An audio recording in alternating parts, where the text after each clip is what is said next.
గురుగారు ఆగస్టు నెల 2026 సింహరాశి వాళ్ళ పరిస్థితి ఏంటంటారు? వీళ్ళు ఎలాంటి జాగ్రత్తలు తీసుకోవాలి?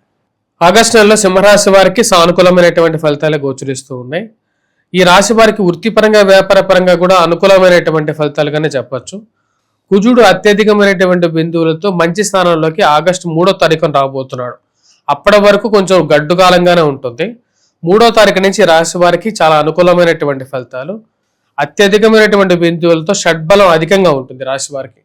తద్వారా వచ్చేటప్పటికి మెయిన్గా కోర్టు వ్యవహార సంబంధితమైన విషయాలు, ఫైనాన్షియల్ రిలేటెడ్ ఇష్యూస్, భూ సంబంధితమైనటువంటి లావాదేవీలు, రిజిస్ట్రేషన్ ఇష్యూస్ కానీ ఏమన్నా ఉన్నా సరే, కోర్టులో ఉన్నటువంటి ఇష్యూస్ కానీ లేకుండా ఉంటే రాజకీయపరమైనటువంటి పదవుల గురించి ప్రయత్నాలు చేసేటువంటి వారికి అనుకూలత, రిజిస్ట్రేషన్తో పాటు కాంట్రాక్టర్స్కి కూడా అనుకూలంగా ఉండేటువంటి పరిస్థితి ఉంటుంది.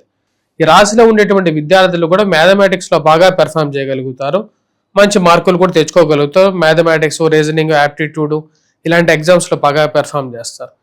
ఈ రాశి వారికి కొన్ని ఇష్యూస్ కూడా ఉన్నాయన్నమాట. మెయిన్గా వచ్చేటప్పటికి ఈ యొక్క వైవాహిక జీవితంలో కొంచెం ప్రాబ్లమ్స్ అనేవి, అదేవిధంగా రిలేషన్షిప్స్ ఇష్యూస్ అనేవి కొంచెం ఎక్కువగా ఉంటాయి.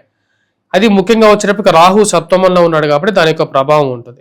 అత్తమామలతో పడకపోవటం లేకుండా అంటే అత్త తరపు బంధువులు కానీ లేకుంటే మామ తరపు వారు కానీ వీరి వల్ల కొంచెం ప్రాబ్లమ్స్ అనేవి ఉంటాయి. ఈ రాశి వారికి జీవిత భాగస్వామి ఆరోగ్య విషయంలో కూడా కొంచెం జాగ్రత్తలు అనేవి తీసుకోవాలి. వచ్చినటువంటి డబ్బులో ఎక్కువ పాళ్ళు వృధాగా ఖర్చు అయిపోతూ ఉంటుంది అన్నమాట. ఫైనాన్షియల్గా డబ్బును ఏ విధంగా జాగ్రత్త పరుచుకోవాలి అనేటువంటి ఒక ఆలోచన అనేది ఎక్కువగా ఉంటుంది. ఈ రాశి వారికి మెయిన్గా ఈ యొక్క విషయాన్ని బాగా గుర్తుపెట్టుకోవాలి. ఏంటంటే ఖర్చు పెట్టేటువంటి డబ్బులో దుబారా ఖర్చు ఎక్కువగా ఉంటుంది. అంటే ఆ అవసరానికి అనుకుని కొన్నా సరే కొన్నటువంటి వస్తువు వచ్చేటప్పుడు నిరుపయోగంగా ఉంటుంది. అంటే ఎందుకు పనికిరానటువంటి వస్తువుగా ఉంటుంది. అది అవసరానికి కొంటారు, కాకపోతే అది పనికిరాదన్నమాట. అటువంటి వస్తువులు ఎక్కువగా అయిపోవటం అనేది జరుగుతుంది.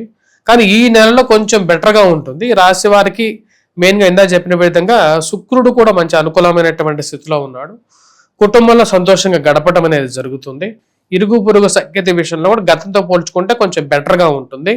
అదేవిధంగా వచ్చేటప్పటికి శుభకార్యాల్లో పాల్గొనటం, కుటుంబంలో ఒక మంచి శుభకార్యం కానీ చిన్న పూజా కార్యక్రమాలు కానీ చేసుకోవటం, అందరూ బంధువులతో కలిసి అరమరకలు లేకుండా ఉండటానికి ఎక్కువగా ఉండటం అనేది జరుగుతుంది. మళ్ళీ అదేవిధంగా కుటుంబంలో ఒకరికి మంచి ఉద్యోగం కానీ ఒక మంచి కార్యం జరిగిందని చెప్పి తెలుసుకొని అది మానసికమైనటువంటి ఆనందానికి లోనవటం, ఇటువంటి ఒక పాజిటివ్ రిజల్ట్స్ కూడా ఉన్నాయి. కాకపోతే ఇందాక చెప్పినటువంటి కొన్ని విషయాల్లో కొంచెం జాగ్రత్తలు తీసుకోవాలి. ఆరోగ్యపరంగాను అదేవిధంగా ఈ కాళ్ళకి కీళ్ళకి మోకాళ్ళకి నొప్పులు, ఎందుకంటే ఈ రాశి వారికి అష్టమ శని ప్రభావం, సప్తమంలో రాహుగ్రహ సంచారం రెండు ఉన్నాయన్నమాట. రాహువు శని ఇంచుమించు ఒకటే లాంటి ఫలితాలు ఇస్తారు. అంటే సప్తమంలో శని ఉంటే కంటక శని, అష్టమ శని రెండు ప్రభావాల ద్వారా ఈ రాశి వారికి కొంచెం జాగ్రత్తలు అనేవి ఎక్కువగా తీసుకోవాలి. సరే, ఎటువంటి పరిహారాలు చేసుకుంటే బాగుంటుంది అంటే దుర్గాదేవిని ఎక్కువగా పూజించాలి. ప్రతి బుధవారం అమ్మవారికి కుంకుమార్చన చేసినటువంటి కుంకుమను ఎక్కువగా ధరించాలి. మరియు అదేవిధంగా వచ్చేటప్పటికి వీటితో పాటు వెంకటేశ్వర స్వామి దేవాలయ దర్శనం చేసుకోవటం, వీలైతే శనివారాల పాటు ఒక 7 శనివారాలు కానీ లేకుండా మీ యొక్క వీలైనటువంటి శనివారాలు నవగ్రహ ఆరాధన చేయటం, శని ముందు దీపారాధన చేయటం, శనికి తైలాభిషేకం చేయటం, ఆ దేవాలయం బయట ఉండేటువంటి బిచ్చగారు ఎవరైతే ఉంటారో వారికి ఏదైనా సరే దానం, శనివారం పూట మీరు చేసినటువంటి ప్రసాదం కానీ లేకుండా ఏదైనా సరే అది కొంచెం దానం వాడికి పెట్టడం, అదేవిధంగా భోజనం అంతా అన్న సంతర్పణ చేయటం కానీ, ఎక్కడన్నా దేవాలయం కడుతున్నట్లయితే ఆ దేవాలయానికి ఇనుమును దానం చేయటం. ఇనుము అంటే ఇనుము లోహంలో వచ్చేటప్పటికి ఇక్కడ మనకు ముఖ్యంగా ఇక్కడ శని ఉంటాడు అన్నమాట. అదేవిధంగా వచ్చేటప్పటికి ఇటువంటి ఎవరికైనా చెప్పులు కూడా లేనటువంటి వారు భేదవాళ్ళు ఉంటారు, వారికి చెప్పులు దానం చేయటం. అంటే సంచిత కర్మలు చేయాలన్నమాట. అంటే మంచి పనులు చేస్తూ ఉంటే అశుభం అనేది వెళ్ళిపోతూ ఉంటుంది. ఇటువంటి మంచి పనులు చేయండి. ఈ యొక్క సింహరాశి వారికి మనం ఇప్పటి వరకు డిస్కస్ చేసింది, ఇప్పటి వరకు మనం చెప్పుకుందంతా కూడా వచ్చేటప్పటికి వారి యొక్క గోచార రీత్యా చెప్పాం. సరే, గోచార రీత్యా చెప్పినటువంటివన్నీ మాకు జరగట్లేదే, ఎందుకని మా జీవితాలు ఇంకా కొన్ని ప్రాబ్లమ్స్ అనేవి ఎక్కువగా ఉన్నాయి.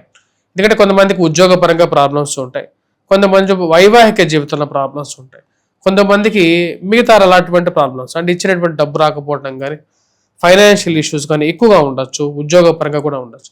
స్వజాతక రీత్యా మీకంటూ కొంచెం అపాయింట్మెంట్ తీసుకొని మీ స్వజాతకాన్ని పరిశీలన తీసుకొని చేసుకున్నట్లయితే దానిలో ఏ సమయంలో ఏ టైంలో ఎటువంటి జాగ్రత్తలు తీసుకోవాలి, నెక్స్ట్ 5 years ఎటువంటి జాగ్రత్తలు తీసుకుంటే మంచిది, ఏ దేవాలయానికి ఏ సమయంలో మనం దర్శిస్తే మంచిది, ఎటువంటి పరిహారాలు జపాలు కానీ హోమాలు కానీ చేయించుకుంటే మంచిది. జపహోమ తర్పణాలు చేసుకోవటం ద్వారా సంచిత కర్మలు పెరుగుతాయి. తద్వారా వచ్చేటప్పటికి మన దగ్గరలో ఉండేటువంటి ఈ నెగిటివ్ ఎనర్జీ ఏదైతే ఉందో నెగిటివ్ ఎనర్జీ దూరం వెళ్ళిపోతుంది. నెగిటివ్ ఎనర్జీ ఎప్పుడైతే మన నుంచి దూరంగా వెళ్తూ ఉంటుందో ఆటోమేటిక్గా మనం పునరుజ్జీవితులు అవుతారు అన్నమాట. అంటే మళ్ళీ తిరిగి రెన్యూయింగ్ ద పవర్స్, అంటే పవర్ని మళ్ళీ తిరిగి పొందటం, మరి అదేవిధంగా సెల్ఫ్ కాన్ఫిడెన్స్ని అదే విధంగా మెయింటైన్ చేయటం, సక్సెస్ఫుల్ లైఫ్ని లీడ్ చేయటం, ఇదే జీవితం అన్నమాట. ఇలా చేయాలి అంటే వచ్చేటప్పటికి వ్యక్తిగత జాతక విశ్లేషణ అనేది ఇంపార్టెంట్. వ్యక్తిగత జాతక విశ్లేషణ కావాల్సినటువంటి వారు సంప్రదించినట్లయితే మనం వారికి పూర్తిగా విశ్లేషణ ఇవ్వడం జరుగుతుంది.